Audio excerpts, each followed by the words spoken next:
Salut les amis, salam alaikum, j'espère que vous allez bien, que vous êtes en forme et en bonne santé, content de vous retrouver ce soir, samedi exceptionnellement, avec bien sûr Monsieur Jacob Cohen. Bonsoir, bonsoir à tous. J'espère que vous allez bien.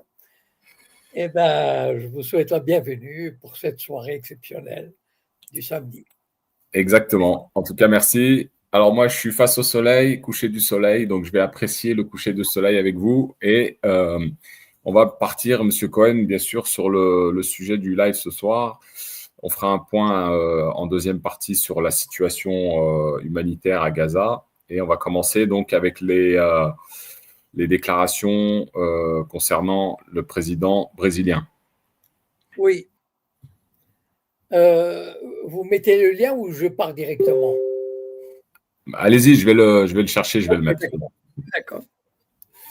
Donc cette semaine, est une nouvelle qui m'a paru très importante et qui malheureusement est quasiment passée inaperçue dans tous les milieux de la résistance. C'est que le Brésil a dénoncé, enfin est sorti, si on peut dire comme ça, de la définition de l'antisémitisme par l'IHRA. IHRA. Bon, vous savez qu'il y a 5-6 semaines, on avait fait une vidéo spéciale, en tout cas une bonne partie de la vidéo, on avait commencé par ce que c'était que l'IHRA. C'est un élément, alors l'IHRA, ça veut dire International Holocaust je ne sais plus ce que c'était, Association. En fait, c'est une association qui a été créée il y a une dizaine d'années et qui est censée définir ce qu'est l'antisémitisme. Ça pourrait paraître anecdotique, mais évidemment, c'est ça qui est intéressant, c'est que pour les sionistes, parce que c'est une organisation judéo-sioniste qui a fait ça et qui a décrit, enfin bon, en tout cas pour ceux qui veulent se remettre dans le bain, ils peuvent aller voir la vidéo. Elle date de 4 ou 5 semaines seulement. Où non seulement ils ont établi ces définitions, c'est ça le génie du sionisme. Voilà. Moi, je leur rends hommage. Ils savent travailler, ils sont capables et ils font les choses là où c'est efficace. Parce que une fois que tu as défini l'antisémitisme, c'est-à-dire l'antisémitisme, ça veut dire si tu dis qu'Israël ne veut pas la paix, si tu dis qu'Israël cherche à étendre son territoire, si tu dis qu'il y a un contrôle de l'économie par le lobby judéo-sioniste, etc. Donc tout ça, ça devient de l'antisémitisme. Et l'antisémitisme est punissable par la loi. Donc à partir du moment où vous faites une critique du sionisme un peu profonde, un peu solide, vous allez être accusé d'antisémitisme. Mais le problème, c'est que cette définition n'est pas restée théorique. Elle a été introduite d'abord par plusieurs pays. La plupart des pays européens ont adopté la définition de l'antisémitisme par l'IHRA. Ça veut dire ce qui se passe aujourd'hui, la répression, elle est logique, si vous voulez, dans le sens où, à partir du moment où vous contestez le sionisme dans son existence, son authenticité, sa légitimité, vous entrez dans la définition de l'IHRA. Et donc, vous faites de l'antisémitisme. La plupart des villes françaises, sauf Strasbourg, bravo à Strasbourg, qui a une maire écologiste et qui a refusé d'adopter la définition. La plupart des États américains, des États fédérés, et il y a quelques jours ou il y a quelques semaines, le Parlement français a adopté définitivement la loi punissant l'antisémitisme dans les universités françaises.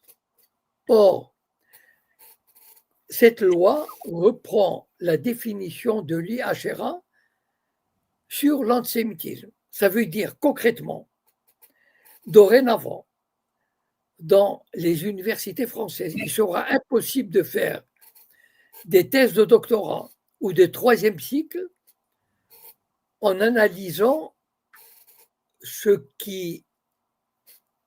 en analysant, comment dire, les travers du sionisme, c'est-à-dire par exemple le contrôle de l'information, de l'économie. Vous n'avez pas le droit de dire ça.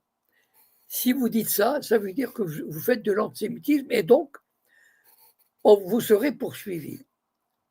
Donc c'est un instrument de contrôle extraordinaire. Il y a 2-3 mois, toutes les universités australiennes ont adopté la définition de l'antisémitisme de l'IHRA. Or, il se trouve que je suis quasiment le seul à en parler. À ma connaissance, en tout cas. Beau regarder l'UJFP, Euro-Palestine, ce que vous voulez, enfin bon, tous les trucs, je ne vois pas de vidéos ou d'analyse de l'IHRA. Or, c'est fondamental, parce que ces définitions adoptées par tous les États occidentaux, par les universités occidentales, par les villes occidentales, empêchent l'analyse scientifique et critique du sionisme, qui l'assimile à l'antisémitisme. Et pourquoi tous ces groupements ont peur de parler de l'IHRA? Moi, j'ai une interprétation. C'est que dès qu'on touche à l'antisémitisme, c'est-à-dire dès que l'antisémitisme apparaît, il y a une crainte, il y a une terreur des organisations pro-palestiniennes de commettre un acte antisémite. Et c'est tellement entré dans leur logiciel qu'ils ont adopté des attitudes, comment dire, des réflexes de prudence et de protection qui les empêchent d'aller au fond des choses. Je vais vous donner un exemple. C'est-à-dire, à partir du moment où vous dites qu'il y a une espèce de contrôle mondial, d'influence mondiale du sionisme sur les médias, etc., dans l'esprit des médias, dans l'esprit des organisations, etc., ils font un rapprochement avec le protocole des sages du Sion. Moi, quand j'ai sorti Le Printemps des Sayanim, je n'avais pas pensé au protocole des sages du Sion. Pourquoi? Parce que le protocole des sages du Sion, si je vous rappelle que c'est un texte qui aurait été écrit par la police tsariste et qui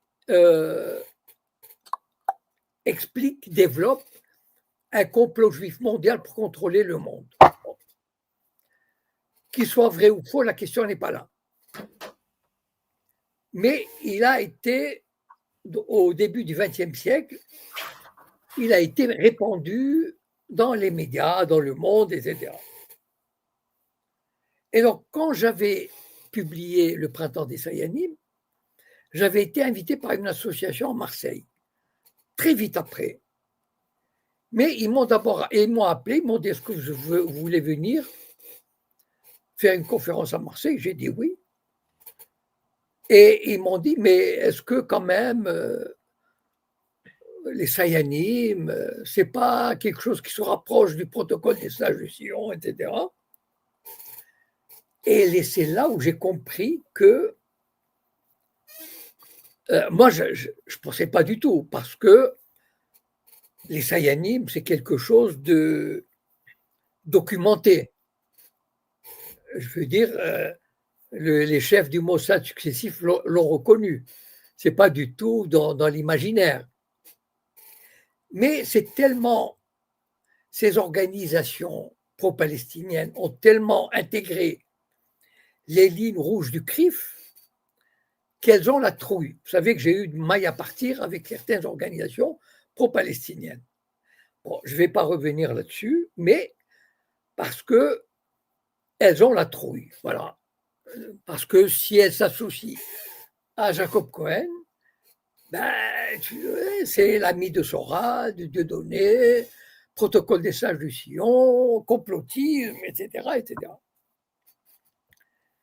Et donc, et c'est ce qui explique, alors, de deux choses l'une, toutes ces organisations pro-palestiniennes qui ne se préoccupent pas de l'IHRA, il y a deux explications. Soit elles sont bêtes, mais bêtes de bêtises crasses, ça veut dire ne pas comprendre à quel point l'IHRA est un instrument d'influence et de domination qui empêche toute critique du sionisme. Si elles ne voient pas ça, c'est qu'elles sont vraiment connes. Passez-moi l'expression. Parce que c'est d'une bêtise impossible, enfin monumentale. Bon. Et l'autre explication, c'est la crainte de toucher à quelque chose de très sensible. Et c'est pour ça que quand j'ai vu que Lula s'est retiré de l'IHRA, lui, il a compris des choses. Il a compris. C'est-à-dire que peut-être que c'était Bolsonaro qui avait... Mais il a pris une décision extraordinaire pour moi, parce qu'il s'est débarrassé d'un instrument d'influence et de domination du lobby sioniste mondial. Ça veut dire, il dit, dans mon pays, tous peuvent critiquer le sionisme, l'idéologie sioniste, l'influence du lobby sioniste, etc., sans être taxés d'antisémitisme. Et c'est pour ça que le lobby, il est en fureur, parce qu'à ma connaissance, c'est la première fois qu'un pays sort de l'IHRA et dit « je ne marche plus dans la combine ». Et de là vient leur fureur, et ils l'ont accusé d'être antisémite et partisan du Hamas. Et je regrette. Alors, justement, une petite parenthèse, M. Cohen. Oui. Donc, hormis le fait qu'il soit sorti là, de l'IHRA, il avait aussi fait des déclarations en comparant la guerre contre le H comme étant en comparant ça avec la Shoah. Et c'est ce qui lui avait aussi valu des. Oui, bien sûr, bien sûr. Oui. Et par rapport à ça, M. Cohen, vous en pensez quoi, vous, les déclarations qu'il avait faites, les déclarations qu'il avait faites par rapport à la comparaison avec la Shoah? Bon, ce sont des déclarations très fortes, c'est-à-dire d'une portée considérable. C'est énorme, c'est colossal. C'est parce que, en fait, quelle a été l'arme principale du sionisme et du lobby judéo-sioniste ces 80 dernières années, enfin, en tout cas ces 50 dernières années. C'est se mettre derrière l'écran de la Shoah pour éviter toute critique, pour, culpabiliser les gens et leur dire attention, nous avons subi la Shoah, donc on peut pas nous comparer. Nous avons connu les génocides, on ne peut pas connaître un génocide. Donc il détruit symboliquement, idéologiquement, politiquement les principales sources de rétorsion, de réprobation du lobby judéo-sioniste. Et c'est là, moi, je lui rends hommage parce que voilà quelqu'un qui a saisi, qui a su comment porter un coup sévère. C'est pas comme Macron et les autres, pas du tout. Lui, il a porté des coups sévères au lobby sioniste et à son hégémonisme. C'est ça ce qui me plaît dans sa démarche. Il frappe là où ça fait mal. Et je regrette combien de fois je dis que les associations pro-palestiniennes, que malheureusement, moi je considère que, bon, elles font un peu de cinéma, voilà. Mais bien sûr, c'est bien ce qu'elles font. Mais en tout cas en France, elles ne vont pas au fond des choses. Elles ne touchent pas là où ça fait mal. Voilà. Et je le regrette profondément. Euh, et de là vient la force, l'arrogance et l'impunité du lobby judéo-sioniste qui peut décimer n'importe qui lève la tête. Voilà. C'est-à-dire que, bon, ok, vous pouvez parler d'occupation, vous pouvez manifester, bon, on vous l'accorde, ça va, mais en dehors de ça, vous n'irez pas plus loin. Voilà. Et moi, je salue le geste de Lula, et en tout cas, qui marque non seulement du courage, mais de la lucidité politique. Voilà. Et c'est ça ce qui manque, malheureusement, dans le camp occidental. C'est pour ça que j'ai tenu à le saluer et à mettre en exergue l'importance de combattre. Vous savez, la semaine dernière, il y a un auditeur du Burkina Faso qui m'avait demandé comment peut-on combattre Israël, de quelle manière efficace. Ben voilà un exemple. Voilà un exemple. C'est-à-dire vous touchez le cœur de la propagande sioniste, le cœur. C'est comme on dit, le cœur nucléaire, d'accord. Voilà, le cœur nucléaire du sionisme, c'est ça. Parce que toute sa propagande, elle est fondée sur ça. Toute sa légitimité est fondée sur ça. Si vous basculez, si vous ébranlez cet édifice, ils sont perdus. Voilà. Très bien, merci Monsieur Cohen. Alors les amis, je vous invite à partager un maximum, s'il vous plaît, vu que c'était pas trop prévu aujourd'hui. J'ai pas fait d'annonce, donc partagez un maximum le live, s'il vous plaît, sur YouTube, sur toutes les autres plateformes. Et comme d'habitude, j'ai mis le lien pour celles et ceux qui veulent intervenir. Sur TikTok, vous pouvez faire la demande. Sur YouTube, je vois qu'il y a déjà un intervenant, deux intervenants, Sarah, notre habituelle Sarah. Monsieur Cohen, concernant le fait que donc ait décidé Lula, Lula, je le rappelle parce qu'il y a une question dans le chat, qui est Lula? Lula, c'est le président brésilien à l'heure actuelle. Et donc, il a décidé de sortir de l'IHRA. Quelles sont, selon vous, pour vous, les conséquences qui pourraient lui incomber du fait d'être sorti de cette organisation? Bon, il se trouve que Lula, il est fort, il a un pays puissant, il a des alliés puissants, il est membre fondateur des BRICS. Il a fait un doigt d'honneur à Trump quand Trump a décidé d'augmenter de 50% les droits de douane parce que Bolsonaro est jugé par une cour brésilienne. Il lui a fait un droit d'honneur. Et donc, c'est quelqu'un qui a des convictions, qui a des alliés, et il n'a pas peur du lobby. Voilà. Donc, c'est très important. C'est un peu comme l'équivalent, bon, peut-être pas aussi important, mais c'est l'équivalent de la Russie qui attaque l'Ukraine, qui attaque l'OTAN, qui attaque la suprématie otanesque. Voilà. Et donc là, il a pris une mesure forte. À ma connaissance, je ne connais pas de pays ou d'université, etc., parce qu'en fait, l'IHRA ne concerne pas que seulement les pays. Je vous ai dit que toutes les villes françaises ont adopté la définition de l'IHRA, les universités également, etc.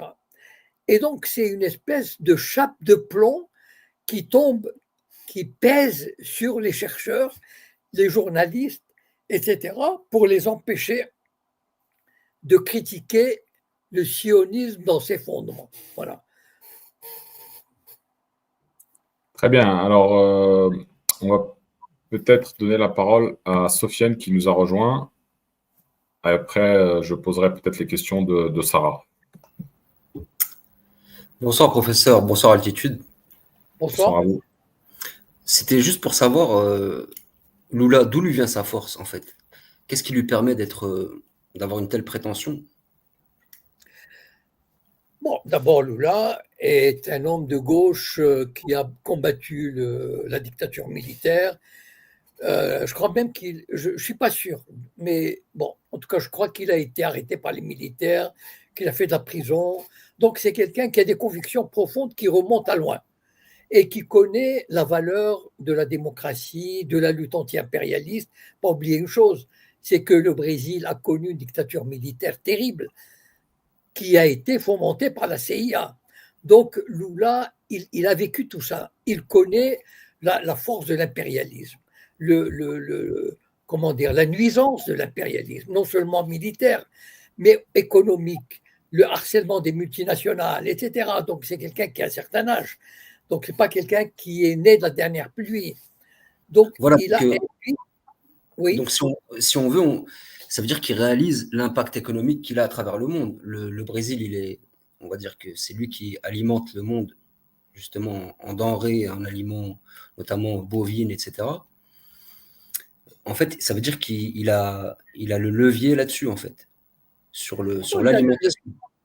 oui, mais il a des alliés. C'est-à-dire, par exemple, comme ça s'est passé avec l'Inde et la Chine, par exemple. Voilà. Mettons, Trump impose des droits de douane exorbitants. Ben, très bien. Le Brésil dit, bah, je ne vous vends pas le café, je vais le vendre à la Chine. Ou je vais vendre Voilà, il a des alliés qui peuvent lui acheter. Par exemple, le Brésil a du soja. Eh ben, la Chine, qui est menacée par l'Amérique, elle dit, j'achète plus ton soja chez toi, je vais l'acheter au Brésil. Donc en fait, ce sont des pays qui ont trouvé, le Brésil, la Chine, l'Inde, l'Afrique du Sud et d'autres pays, l'Iran et tout, ont créé des circuits parallèles à l'Amérique, financiers, des échanges commerciaux, etc., qui les libèrent de l'emprise américaine. Et Et ça, qu'est-ce qui manque pour qu'on puisse basculer enfin du bon côté, pour que le monde puisse enfin. Qu'est-ce qui manque en fait? Qu'est-ce qui manque encore à toutes ces alliances? Parce que ça fait quand même pas mal de puissance. jusqu'à présent, par exemple, on avait imaginé pourquoi l'Occident a mené une guerre contre la Russie. Parce qu'ils avaient pensé qu'avec les sanctions économiques, qu'ils allaient la battre. Les sanctions économiques, quand un pays, vous le faites sortir des circuits financiers. Vous savez, je ne sais pas comment il s'appelle, déjà j'ai oublié, tous les pays sont connectés à des circuits, des échanges financiers, etc. Bon. SWIFT, voilà, les accords SWIFT. Le moyen de paiement, oui. Et donc, si vous coupez tout ça, ben, les exportations de pétrole, de gaz, les circuits bancaires, vous gelez les avoirs. Et donc, ces pays-là, les BRICS se sont préparés depuis 10 ans à ça. La Russie s'est préparée depuis 10 ans. Si fait que les menaces occidentales de boycott, de droits de douane ne marchent plus. Et c'est ça qui lui donne la force. Il y a 10 ans ou 5 ans, Lula n'aurait pas pu se montrer aussi arrogant et aussi sûr de lui. Aujourd'hui, il peut, parce que le monde a changé, parce que les BRICS ont développé, ils sortent du dollar, par exemple. Donc, on n'en a rien à faire des circuits bancaires comment dire, contrôlés par New York, Wall Street et la City. Et on a des marchés énormes qui peuvent remplacer, par exemple, l'Europe ne veut pas de pétrole, mais il a trouvé preneur en Inde, etc. La Russie menace l'Inde. Ah bon? Le président indien est en Chine. Ce n'est pas arrivé depuis 60 ans. Ça veut dire que le Sud global, comme on l'appelle, si vous voulez cette expression, il a découvert sa force dans l'union, sa force dans la solidarité, et c'est l'Amérique aujourd'hui, et l'Europe et l'Occident, qui sont dans une situation économique désastreuse. Voilà. Et c'est de là que viennent leurs forces. À une échelle un peu plus petite, un peu plus basse, pourquoi des nations comme les pays arabes n'arrivent pas à de tels accords? Pourquoi ils n'arrivent pas? Malgré les menaces qui pèsent sur eux, malgré le fait qu'ils soient Ils aussi n'arrivent pas corrompus. parce que les régimes arabes sont des régimes corrompus. Oui, ça va de soi. Mais Pardon? pourquoi les peuples n'essaient pas de faire en sorte que. Ils ont essayé. Mais disons que, vous savez, en général, les peuples arabes n'ont pas une grande histoire mais ils ont essayé. Il y a eu des tentatives en Égypte, des tentatives. Il y a eu des révolutions en Libye, en Irak, des révolutions, je veux dire, même s'il y a eu un dictateur, mais c'est un dictateur qui faisait du bien pour le peuple.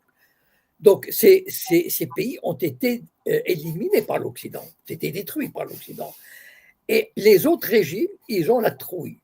Ça veut dire qu'ils sont là pour leurs privilèges, pour conserver leurs privilèges, donc ils se soumettent.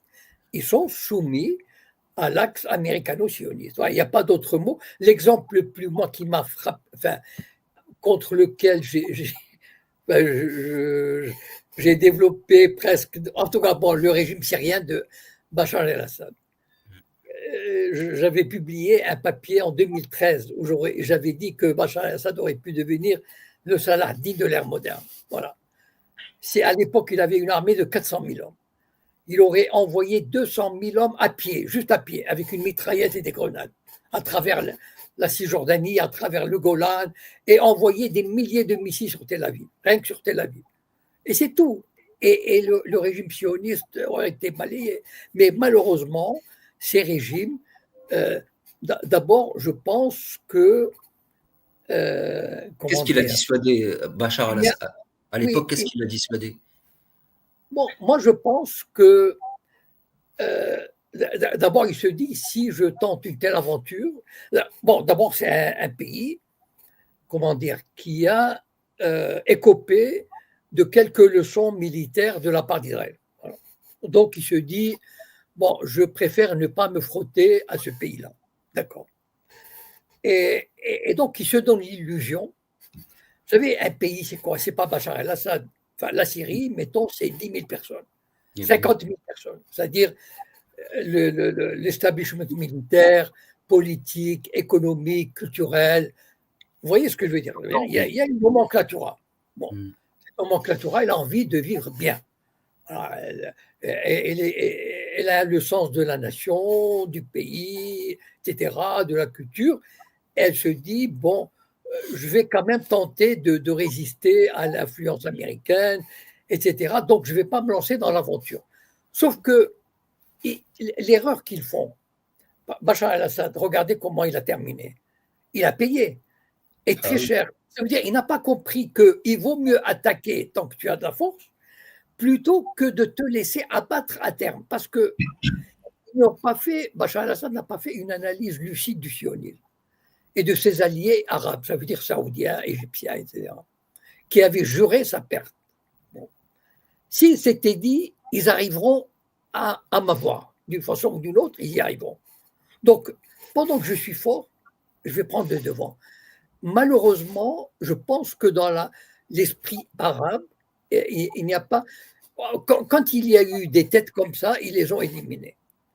Quand il y a eu des révolutions, moi, je pense que les révolutions en Égypte et en Tunisie étaient des révolutions populaires, réelles, c'est-à-dire du peuple, mais malheureusement, très vite, elles ont été contournées, etc. Bon, bien sûr, récupérées et tout, mais il y a un potentiel. Au Maroc, moi, j'ai assisté personnellement à 2 soulèvements populaires, sans compter les 2 coups d'État. Donc, le monde arabe n'est pas si endormi qu'on le pense. Mais malheureusement, il y a depuis des décennies maintenant, avec les guerres, quand même le monde arabe, l'Égypte a fait 4 guerres contre Israël, il ne faut quand même pas l'oublier. Donc on ne peut pas négliger tout cet aspect. Mais en même temps, l'évolution a fait que on a détruit, on a coupé les têtes des chefs arabes comme Saddam Hussein, Kadhafi, etc., qui résistaient. Pour conclure, professeur, pardon ? Pour conclure, professeur, j'aimerais juste donner cette précision, ensuite je rends la parole. Allez. Pour moi, le vrai levier dont les Arabes peuvent disposer, c'est le levier économique. Ils ont la chance de justement avoir des ressources. Le Brésil donne l'exemple pour moi. Et la dernière... Ah, attends, excuse-moi. Je t'ai muté sans faire exprès, excuse-moi. Vas-y, Stéphane. Il n'y a pas de souci. Le dernier fait d'actualité qui nous permet justement de confirmer ça, c'est le fait que les États-Unis veulent envahir maintenant le Venezuela, qui lui est riche en pétrole et qui veut pas traiter avec eux. et à partir de là, eux, ils savent qu'ils perdent un certain monopole, donc ils envoient toute l'armada, quoi. C'est-à-dire que si Non, la nous, les différence, Arabes, on comprenait ça, non, la nos différence, peuples, on n'a même pas besoin de nos dirigeants, quoi. Juste, on vient, on renverse les dirigeants, comme sont en train de faire les Africains en ce moment, avec Ibrahim Traoré, enfin, je veux dire, les Maliens, ils renversent les mecs en place, ils mettent l'armée, mais sauf qu'ils mettent des gens honnêtes, des gens patriotes, qui veulent faire les choses, et puis ça donne des résultats, facile à quoi. dire. C'est facile à dire. Alors, Sofiane, merci, merci, Monsieur Cohen. Il va essayer de vous répondre. Et puis, si vous voulez intervenir de nouveau, n'hésitez pas à rester en bas avec nous. Il n'y a pas de C'est à souci. dire que dans les pays arabes, le système contrôle tout. C'est-à-dire, imaginez un général ou un colonel, etc., dans un pays arabe, il va se dire, écoute, il y a des systèmes de surveillance, de contrôle, de trahison, etc. Est-ce qu'il va prendre le risque d'organiser un coup d'État? Parce que s'il échoue, il est fusillé ou pendu. Donc il se dit, moi j'ai une villa, j'ai 2 voitures de fonction, j'envoie ma famille à Paris, etc. Donc pourquoi je vais risquer? En fait, on élimine et on tente d'éliminer tous ceux qui pensent mal. Donc en fait, ce sont des systèmes qui sont entrés dans une espèce de léthargie et d'immobilisme. Voilà. Alors, on va continuer parce qu'il y a pas mal de questions, Monsieur Cohen, et on va commencer par la question de Sarah. Alors, en France comme en Israël, les Juifs suivent-ils aveuglément la propagande israélienne au point de perdre tout sens critique, ou bien doit-on conclure que certains deviennent volontairement durs et implacables, quitte à basculer dans une forme de folie, collective, nourrie par un sentiment de supériorité? Voilà, secondo, dans le Talmud, on trouve des passages qui Je vais présenteraient d'abord répondre à cette question. Jésus comme les. Ouais, Wally, je vais ouais. d'abord répondre à cette question. Alors, j'ai déjà dit ici, j'ai eu l'occasion, mais je le répète parce que bon, c'est pas. On estime en France la population juive à peu près entre 500 000 et 600 000. J'ai déjà dit ici que seul un tiers, les gens ont l'impression que tous les juifs, français par exemple, sont derrière le CRIF et derrière Israël. C'est pas vrai. C'est loin d'être vrai. Il y a un tiers seulement qui est derrière Israël et derrière le CRIF. Les 2 tiers sont soit opposants, soit indifférents, etc., etc. Sauf que, pourquoi on a cette impression? Parce que les organes sionistes, le CRIF, etc., a fait même base sur toutes les institutions juives. C'est-à-dire, il y a 4 radios juives, elles sont sionistes. Si tu n'es pas sioniste, on ne te donnera pas la fréquence. D'accord? Si tu as un média, il y a un média par exemple écrit, un hebdomadaire qui s'appelle Actualité juive, il est sioniste. S'il ne l'était pas, on l'interdirait, enfin on s'arrangerait pour qu'il ne paraisse pas, etc. Vous voyez ce que je veux dire? Donc en fait, tout est fait pour contrôler toutes les institutions juives. Le Bnai Brit, la franc-maçonnerie juive y veille, etc. Et donc, ça donne l'illusion, la pression aux gens d'extérieur qu'il n'y a pas des juifs opposants. Or, les 2 tiers des juifs français, c'est vrai qu'ils ne s'expriment pas beaucoup, mais et c'est vrai qu'on ne leur donne pas la possibilité de s'exprimer. C'est pas si vous êtes un opposant, par exemple, si moi je suis un opposant, Libération, si j'envoie un papier à Libération, il va pas le publier. J'ai déjà essayé, ça n'a jamais marché. Bon, CNews, BFM, etc., ils ne vont inviter que des sionistes. Elisabeth Lévy, Goldnadel, etc. Ce qui fait que ça donne cette impression que tous les juifs sont derrière Israël. Et ce n'est pas vrai du tout. Et comme je vous dis, il y a un tiers des juifs qui sont derrière Israël et les 2 tiers sont totalement indifférents, sinon hostiles. Et s'ils ne s'expriment pas, c'est parce qu'ils n'ont pas la possibilité de s'exprimer, tout est verrouillé. Voilà. Alors, avant de revenir aux questions de Sarah, il y avait une question sur TikTok que je retrouve là. Là. Alors, Le conflit, bon, c'est concernant le conflit en Ukraine et au Moyen-Orient, sont-ils articulés? C'est une question qui avait déjà été posée, hein, apparemment, d'après ce que je vois. Et donc, actuellement, que vous en pensez quoi? Est-ce que les deux conflits, les deux situations, l'Ukraine et le Moyen-Orient, est-ce que c'est articulé? Non, ce n'est pas articulé. Ils sont, disons, le hasard a fait qu'ils soient concomitants. Voilà. D'abord parce que le conflit au Moyen-Orient, il date depuis, avec des hauts et des bas, mais il date depuis 70 ans, 75 ans. Et donc, ça n'a rien à voir avec. Il est indépendant de l'évolution ukrainienne. Deuxièmement, lorsque il y a eu la guerre en Ukraine, la situation au Moyen-Orient était plus ou moins, enfin, relativement paisible. C'est-à-dire que la guerre en Ukraine a démarré en février 2022. La guerre au Moyen-Orient a connu son paroxysme, si vous voulez, en octobre 2023. Donc, il n'y a pas du tout de lien. Voilà. Sauf que, comment dire, ce qu'on peut voir, c'est que les Israéliens avaient ménagé beaucoup la Russie au début de la guerre de l'Ukraine. Et il semble, pour toutes sortes de raisons dont j'avais parlé, mais il semble qu'Israël, sans offrir évidemment des armements sophistiqués aux Ukrainiens, parce que là, le prix à payer vis-à-vis de la Russie pourrait être assez lourd, il semble que les Israéliens penchent de plus en plus vers l'Ukraine, sans vraiment prendre position de manière ouverte et sans provoquer la Russie de manière évidente et véhémente. Voilà, par exemple, Israël a toujours refusé d'envoyer des armes, des missiles sophistiqués à l'Ukraine, etc.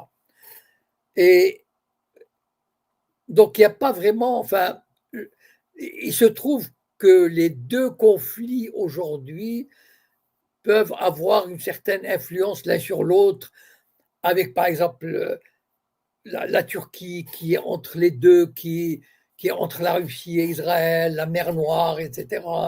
L'Azerbaïdjan qui est allié d'Israël et qui est un peu un opposant à la Russie.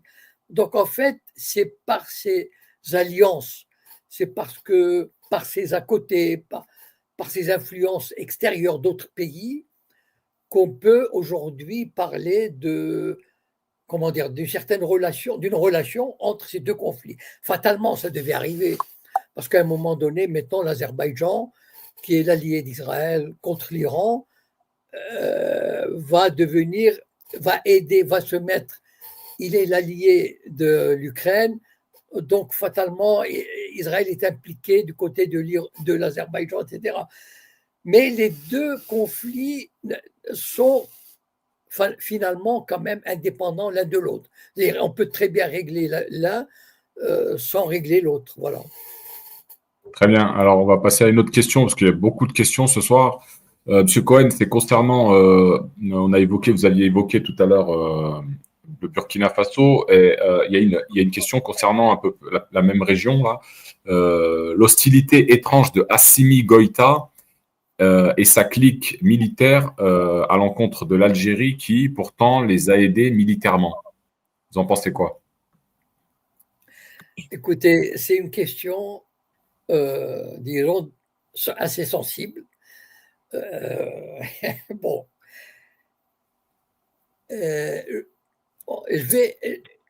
Écoutez, moi, moi, je suis quelqu'un, disons, d'honnête et sincère, donc j'aime pas la langue de bois. Voilà. J'estime, selon mes lectures, notamment, je suis quelqu'un qui s'appelle Niamsi, comment il s'appelle? Franklin Niamsi. Enfin, c'est un prof de philo, un agrégé de philo, qui travaille à Rouen, voilà, qui est d'origine camerounaise. Notamment, je le suis, lui, par exemple. Et je le suis depuis des années et je trouve que c'est quelqu'un de très honnête, qui travaille beaucoup, qui même risque beaucoup de choses, parce qu'il est harcelé par le gouvernement français, alors qu'il est français, prof agrégé de philosophie, etc. Et que donc, il avait dit, en gros, je vous résume, hein, que l'Algérie maintient des rebelles, disons, entretient des rebelles Touaregs pour harceler, ou disons peser sur l'évolution du Mali, du Niger, avoir un moyen de pression sur eux. Voilà. Et que, voilà, donc il a fourni des renseignements sur l'implication de ces groupes Touaregs avec le régime, avec le gouvernement algérien. Voilà. Et donc, vous savez, moi, ça ne m'étonne pas. C'est-à-dire une grande puissance comme l'Algérie, qui a un territoire important dans le Sahara, il est essentiel pour lui en termes de puissance. C'est là où on fait intervenir la géopolitique. C'est une puissance régionale qui, par la force des choses, c'est là où je dis un État, il réagit de manière différente de l'individu. Un État, il se dit, j'ai des intérêts dans le Sud, je ne peux pas me permettre, par exemple, d'avoir des pays hostiles. Donc, j'ai la possibilité d'avoir 50 000, 100 000 guerrieros Touaregs, soi-disant qui luttent pour leur indépendance, mais ils dépendent de moi. Ils travaillent pour moi. Et donc, c'est un moyen pour moi de garder une espèce de moyen de pression, de contrôle. Donc, voilà mon opinion sur les rapports de l'Algérie avec les pays du Sahel. Très bien. Il y avait peut-être une réaction. Attendez, je vais voir. Je ne sais pas s'il veut rebondir. Ah non, bon.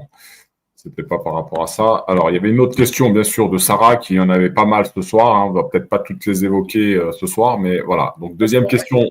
Dans le Talmud, on trouve des passages qui présenteraient Jésus comme le fils d'une prostituée et qui décriraient son sort en train de bouillir. Bouillir, pardon. Elle n'a pas fini ça. Après, est-ce que ça fait partie de la même question ?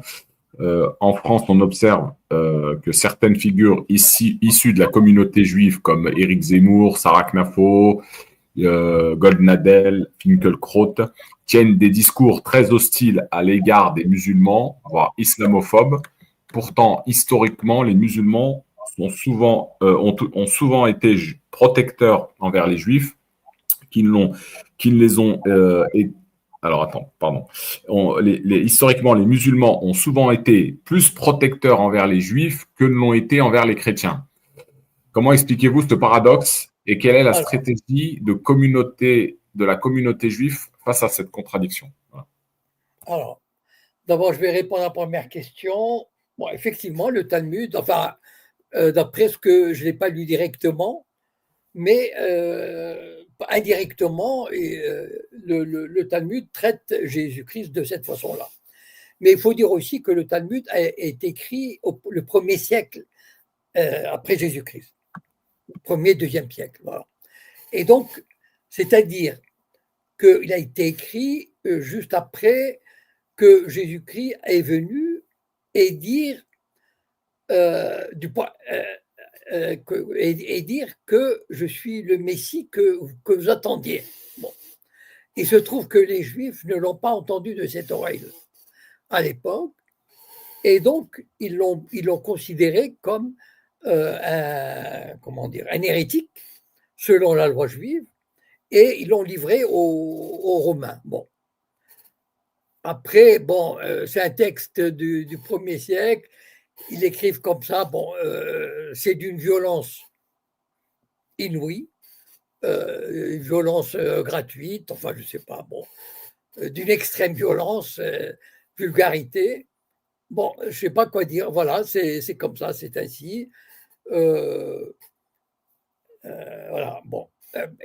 J'imagine qu'à l'époque où il a été écrit, eh ben, j'ai essayé de tracer, puis aussi que juste après l'épisode de Jésus, le temple de Jérusalem a été détruit en l'an 70 et le Talmud a été écrit juste après. Et donc, il est probable qu'ils aient considéré que la prophétie, enfin, ou en tout cas la prétention de Jésus, tout ça entre guillemets, hein, évidemment, de se prendre pour un Messie, aurait pu contribuer à la destruction de Jérusalem. Voilà. C'est-à-dire au détournement de la foi juive, etc. Enfin, bon, essayer de voir un peu l'atmosphère de l'époque. Voilà, bon. Maintenant, pour répondre à la deuxième question, il est évident, je l'ai souvent dit, que les Juifs, globalement, sur 14 siècles, l'islam a été créé il y a 14 siècles. Les Juifs ont mieux vécu, 1000 fois mieux vécu en pays d'islam, en terre d'islam, pendant 14 siècles, que dans les pays chrétiens. Les Juifs n'ont jamais été, alors que, vous savez, en Europe, il y a eu des décrets d'expulsion des Juifs, pratiquement chaque pays, la France en a signé une dizaine, au moins, ou une quinzaine, de décrets royaux d'expulsion des Juifs, ou d'interdiction du territoire aux Juifs, etc. De la même façon pour la Suède, l'Angleterre, l'Italie, l'Espagne, etc. Or, ça n'a jamais existé dans les pays musulmans. Il y a eu toujours une grande tolérance. Bon, il pouvait y avoir des petites bricoles par-ci par-là, mais jamais, jamais, au grand jamais, à l'échelle chrétienne, à l'échelle des pays chrétiens. Sauf que, au XXe siècle, avec la création d'Israël, il fallait changer de logiciel. On ne pouvait plus, il fallait transformer la coexistence judéo-musulmane, il fallait l'effacer de l'histoire pour convaincre. Vous savez, moi j'ai vu par exemple des juifs marocains, des gens de la famille, etc. On vivait très bien au Maroc, enfin quasiment, aucun problème. Et ils sont partis en Israël et là-bas, l'idéologie sioniste les a transformés. Ils ont transformé leur propre passé. C'est-à-dire, ils ont commencé à dire oui, ceci, enfin contre les Marocains, etc. Voilà. Et donc, en fait, c'est un travail politique qui est mené depuis, par exemple, vous prenez l'extrême droite ou la droite, genre valeurs actuelles, etc. Ils vont vous dire que les musulmans n'ont rien inventé en médecine, en astronomie, en mathématiques, etc., au XIe, XIIe siècle et tout, et que la coexistence n'a jamais existé, enfin bon, ils transforment l'histoire, ils modifient, ils font une réécriture de l'histoire. Pourquoi? Parce que ça les arrange aujourd'hui. Aujourd'hui, Israël et ses alliés occidentaux ont intérêt à diaboliser les musulmans et à dire que la coexistence judéo-musulmane est impossible. Voilà. Que les musulmans soient intolérants, etc. Éric Zemmour ne parle jamais des 15 décrets royaux, 10 ou 15 décrets royaux français qui expulsent les juifs. Voilà. Donc, quand il parle de civilisation judéo-chrétienne, mon œil. Voilà.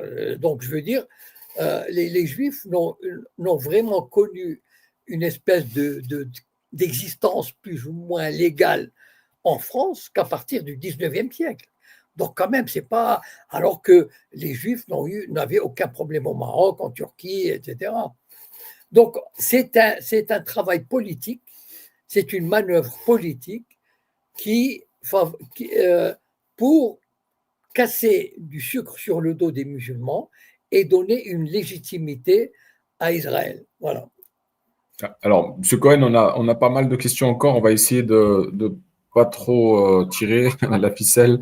Alors, Sofiane, je te redonne la parole. Sofiane, et s'il te plaît, essaie d'être concis comme ça, parce qu'il y a aussi Jeff qui veut intervenir derrière. Pour pouvoir contourner les interdits. Sofiane, tu es là? Quand la police arrive, on vous interdit le spectacle. Bon. Non, mais c'est pas le spectacle. Je crois qu'il est occupé, Sofiane. Je vais donner la parole à Jeff. Jeff. Bonsoir, on m'entend? Oui, Bonsoir. très bien. Bonsoir, j'ai une question sur l'actualité politique française. Donc là, on nous annonce que le gouvernement a sollicité un vote de confiance qu'il est pratiquement certain de perdre. L'année dernière, Macron a dissous l'Assemblée nationale et à la suite de ça, son autorité est ressortie affaiblie. Et d'ailleurs, depuis cette date-là, Macron ne s'exprime pratiquement plus sur des questions de politique intérieure, il ne s'exprime que sur des questions de politique internationale. Et ma question par rapport à ça, c'est à ce jour, on n'a pas vraiment compris les raisons de la dissolution l'année dernière, et pas plus qu'on comprend pourquoi est-ce qu'il sollicite un vote qu'il est pratiquement sûr de perdre. Et donc, du coup, est-ce que vous pensez que c'est une manœuvre qui vise, par exemple, à dégonfler le mouvement de mobilisation annoncé le 10, que c'est une manière de dire aux gens, bah, finalement, si Bayrou tombe, vous n'avez plus vraiment de raison de vous mobiliser. Comment est-ce que vous comprenez cette prise de risque de la part du gouvernement? Euh, de ce que je comprends, hein, enfin, je veux dire, parce que je ne suis pas un spécialiste, mais disons, je suis certains analystes qui est très bon, enfin, en tout cas que je considère comme très bon, et qui pensent que Macron, c'est quelqu'un, disons, d'assez, d'abord assez caractériel. Il ne faut pas oublier qu'un psychiatre italien avait déclaré en 2017 qu'il avait déjà analysé Macron comme quelqu'un qui avait des problèmes psychologiques. Donc, il est plus ou moins, enfin, c'est un pervers. Enfin, bon, je vous passe les analyses, vous pouvez les retrouver. Et donc, c'est quelqu'un qui est comme un adolescent attardé, qui a des caprices, qui n'admet pas les contradictions, les oppositions, et qui aime, comment dire, c'est comme un chien dans un jeu de quilles, pour utiliser cette expression, c'est-à-dire il sème le désordre, le chaos, pour pouvoir tirer son épingle du jeu et dire, voilà, moi je vais régler tout ça. Voilà. Et d'ailleurs, avant la dissolution, il aurait dit, en tout cas d'après des sources sûres, que voilà, je leur ai lancé une grenade dans les pieds, une grenade dégoupillée dans les jambes, et bien qu'ils se démerdent maintenant. Voilà. Donc en fait, c'est ça, il est comme ça, c'est-à-dire c'est un adolescent qui joue de son orgueil, de ses caprices, et donc il joue avec le feu. Voilà. Et peut-être qu'il prépare, certains disent qu'il prépare un recours à l'article 16, qui serait assez, enfin, qui serait très bien dans son esprit, qui irait très bien avec sa mentalité, etc., de créer le chaos et de vouloir revenir sur le devant de la scène avec des pouvoirs absolus, parce qu'il n'admet pas que ses pouvoirs soient limités ou controversés. D'accord. D'accord, ok. Non, mais enfin, moi je me posais la question parce que son pari de la dissolution a été perdu, et donc je me suis demandé pourquoi est-ce qu'il recommence à peu près la même chose, sachant qu'il est pratiquement sûr de perdre. Donc vous pensez que c'est une volonté de créer une instabilité politique permanente? Ben oui, parce que s'il avait voulu avoir un gouvernement stable après la dissolution, il aurait nommé quelqu'un des majorités, parce que en fait, il gouverne avec le parti minoritaire. Ouais. Et vous pensez pas que ça a un rapport avec la mobilisation annoncée du 10, que c'est une manière un petit peu de désamorcer un mouvement avant qu'il n'émerge? Peut-être, oui, parce que en principe, il fait une déclaration le 10, je crois. Enfin, il a convoqué l'Assemblée pour le 10 et il réunit un conseil de défense le 10. Donc, prudence, il se peut qu'il annonce l'article 16 ou quelque chose de ce genre. C'est quelqu'un qui est capable de tout, voilà, en fait. Voilà. Donc, il est capable de tout, juste pour garder le pouvoir, son pouvoir. Voilà, c'est terrible, mais c'est comme ça. Ok, bah c'est bon pour moi, je vous remercie pour la réponse, je vous dis à une prochaine. Au revoir. Merci à toi, Jeff. Salam. Ouais. Monsieur Cohen, je voudrais qu'on aille sur la fin de l'émission, sur la situation et l'évolution à Gaza, en Palestine occupée. Il y a eu une déclaration récemment de l'entité qui déclare cette Gaza comme zone de combat. Oui. Comment voyez-vous les choses ces prochaines semaines, ces prochains mois, étant donné que là, on est dans une situation de blocage humanitaire. L'ONU a déclaré que c'était une situation très, très grave. Oui, mais pour le moment, on n'a pas trouvé de solution à la crise, à la famine déclarée par l'ONU. C'est-à-dire que Israël refuse l'entrée des camions, alors qu'il y a des milliers de camions qui attendent. Et Israël préfère le largage, parce que le largage D'abord, il est insuffisant. Deuxièmement, il crée la panique chez les gens parce qu'on ne sait pas où ça va tomber. Des fois même, ça tombe sur une tente avec des gens dedans. C'est quand même un truc de 50 kilos, ou je ne sais pas combien. Donc, même Ouais. la chute, donc ça tombe, il y a des morts. Et donc, ils préfèrent le chaos. Comme ça, il y a des gens armés qui interviennent, soi-disant, pour contrôler le chaos. Donc, en fait, il y a des milliers de camions qui attendent en Égypte. Et malheureusement, Israël refuse cette solution. Et comme il n'y a personne, enfin, je veux dire personne, il n'y a aucun État qui s'oppose à cette volonté sioniste d'empêcher l'entrée des vivres et des médicaments qui sont tout près, là, vraiment à quelques centaines de mètres, avec probablement des médecins, avec tout le personnel qu'il faut et tout, et un personnel compétent de l'ONU. Eh ben, je ne vois pas, en tout cas pour le moment, il n'y a pas d'issue. Et a priori, les Israéliens vont se lancer. Bon, pour le moment, ce n'est pas encore le cas, mais il semble qu'ils vont le faire.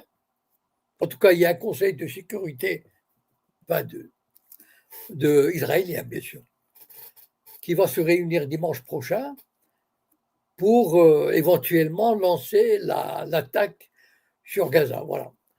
Alors, soi-disant qu'il y a des négociations, mais bon, je veux dire, ce sont des négociations qui semblent vaines pour le moment parce que j'ai l'impression que, de toute façon, Israël n'a pas envie de négocier sur les otages ni sur le reste parce qu'il pense que pouvoir. Il faut se rendre à l'évidence. Voilà. Les Israéliens ont déclaré dès le 8 octobre qu'ils veulent un territoire de Gaza nettoyé, voilà, ethniquement nettoyé. Voilà. Et donc, ils font tout pour rendre la vie impossible. C'est-à-dire que même s'il y a des gens qui restent, en tout cas, ils en tuent entre 50 et 100 par jour, et ceux qui restent n'ont quasiment n'ont aucun abri, enfin en tout cas, n'ont pas d'eau, n'ont pas de nourriture, n'ont pas de soins. Et donc, c'est l'objectif, voilà, il faut le dire. Et malheureusement, il n'y a aucune, comment dire, aucune aide, aucun soutien étatique capable de s'opposer à cette volonté de nettoyage ethnique et cette volonté génocidaire. Voilà. Jusqu'à présent, il n'y a que des paroles. Et malheureusement, d'ailleurs même, les États-Unis ont poussé le culot jusqu'à, il y a une assemblée générale de l'ONU dans quelques jours. Les Américains ont retiré les visas à toute la délégation palestinienne, de l'autorité palestinienne. Une quinzaine de personnes, une vingtaine de personnes, etc. Donc en fait, ils n'iront même pas pour plaider leur cause et peut-être assister à une résolution positive. Mais enfin bon, de toutes les façons, moi je ne crois pas aux résolutions. Pour moi, ce sont des. Je veux dire, c'est ça qui est terrible, c'est que il n'y a pas. Je me demande d'ailleurs, voilà, c'est terrible à dire, mais l'autorité palestinienne joue un jeu vraiment. C'est pathétique. C'est triste, c'est pathétique, c'est lamentable. Au lieu de claquer la porte et de dire, bon, allez-y, prenez la Cisjordanie, redevenez des colons, des occupants, etc. Mais tout ça parce que, voilà, bon, c'est comme ça. Et les autres pays arabes et les autres pays musulmans, bon, ils se contentent de déclarations. Et les autres n'interviennent pas. Pourquoi? Parce que, en fait, comment dire, c'est moins payant de ne rien faire contre Israël que d'appuyer les pays arabes. Je vais le dire autrement. Mettons, prenons la Russie, la Chine, l'Inde, etc. si les pays arabes leur disaient, les pays arabo-musulmans leur disaient, écoutez, si jamais vous n'intervenez pas, eh ben, on coupe toutes nos relations. Voilà. Il faut faire quelque chose. Et là, l'Inde et la Chine, se diraient, ah ben quand même, on ne va pas se permettre de faire de la peine à 50 pays arabo-musulmans quand même. Et l'Occident, pareil. Mais ces pays-là ne bougent pas. Donc, voilà, bon, on leur dit, bon, allez, je vais reconnaître l'État palestinien. Voilà, par exemple, la décision du Brésil avec laquelle on a commencé, ça, c'est une décision concrète. Voilà. Alors que l'Occident se contente oui, je vais reconnaître l'État palestinien. Bon, ben, la belle affaire.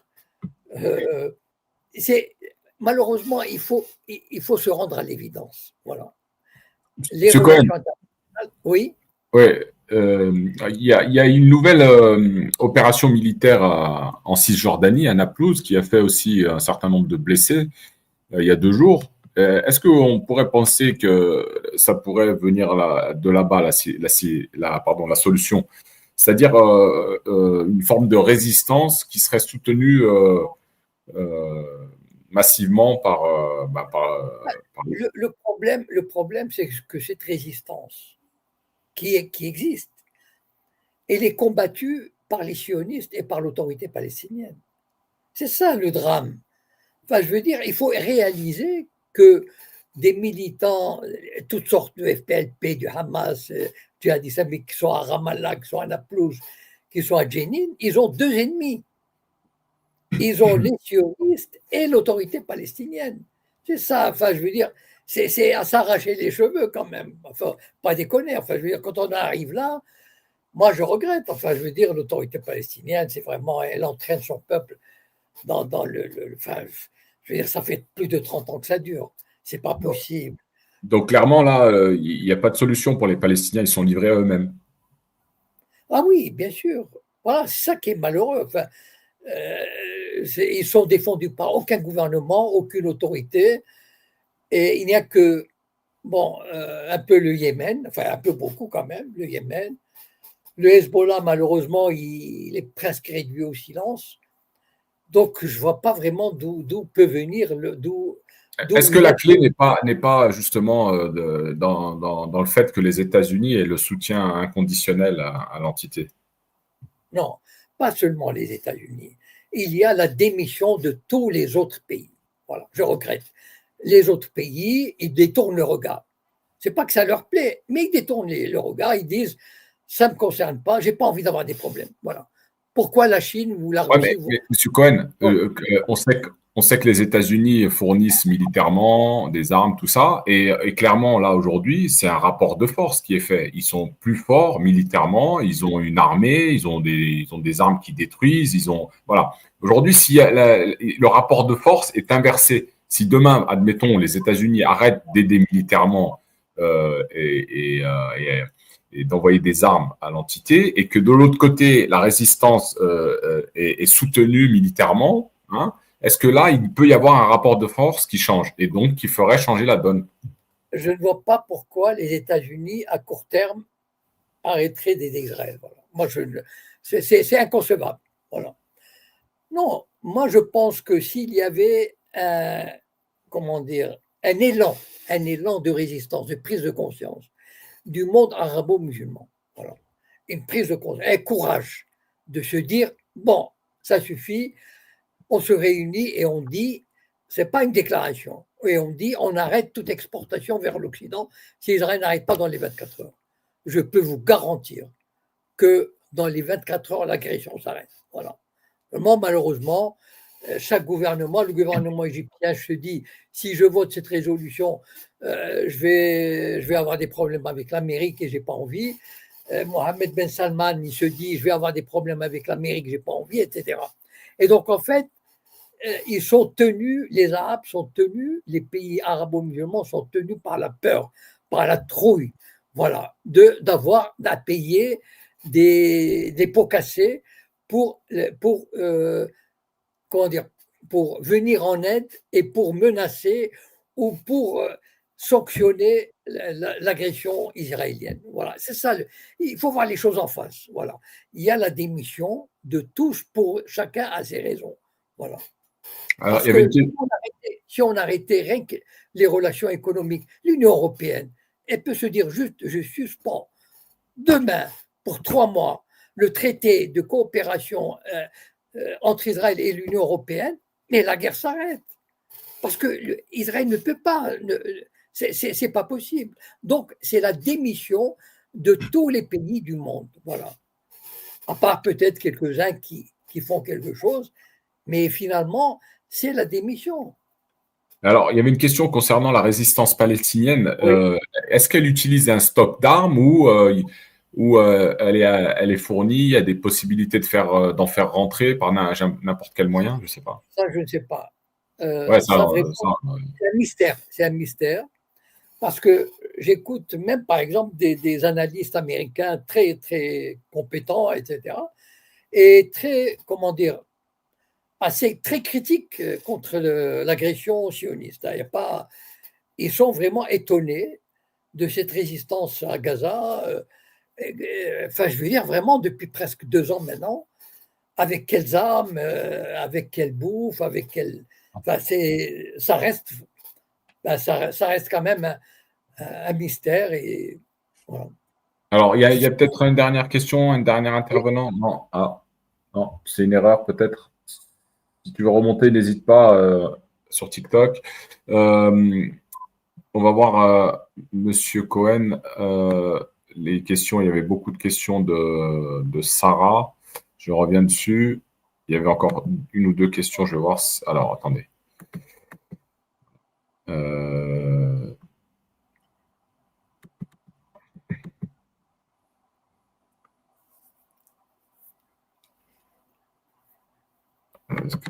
Non, bah, je crois qu'on avait posé la question, non? Il me semble. C'était concernant. Ah non, voilà, il y en avait une autre. Donc, les protocoles des sages de Sion décrivent un supposé projet juif, contrôler la presse et les médias, manipuler l'économie et les banques, corrompre les gouvernements, provoquer des guerres pour affaiblir les nations, détruire les religions pour instaurer une domination mondiale et répandre l'immoralité pour affaiblir la société de l'intérieur. Oui. Officiellement, on dit que ce texte est faux. Mais quand on observe le monde actuel, beaucoup ont le sentiment que ces éléments se réalisent. Je partage tout à fait cette observation. C'est-à-dire, quand il a été publié au début du XXe siècle.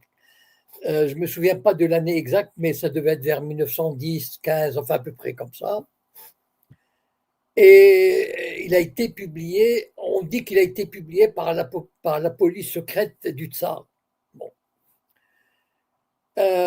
Bon, on dit que c'est un faux, j'en sais rien. En tout cas, on n'a pas intérêt à dire que c'est un vrai, parce que là, on tombe sous le coup, je ne sais pas si on tombe sous le coup de la loi, mais à l'époque, ça paraissait quand même assez inconcevable, incroyable, je veux dire.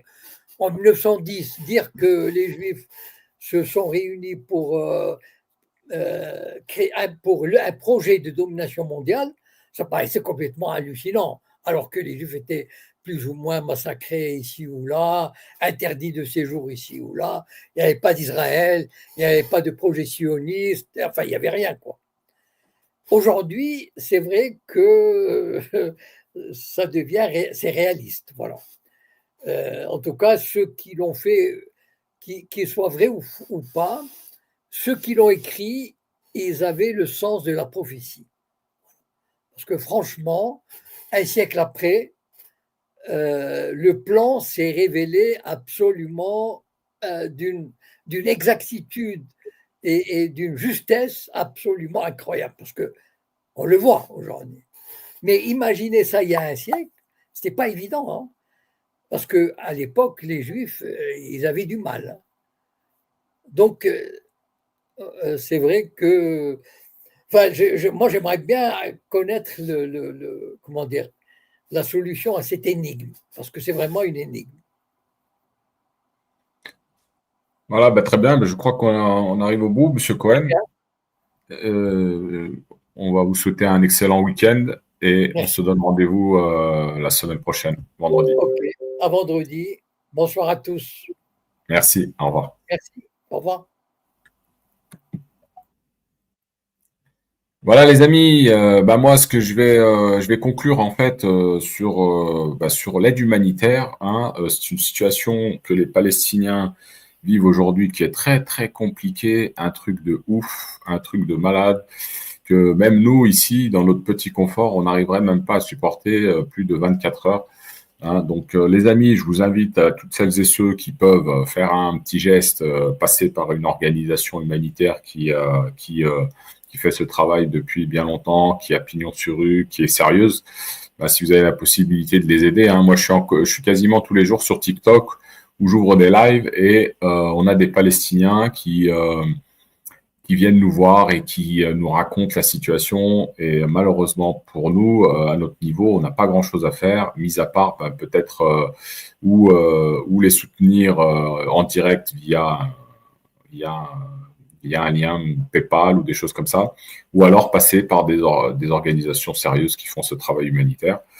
Donc, voilà, moi je vous incite à aller dans ce sens pour aider nos frères palestiniens.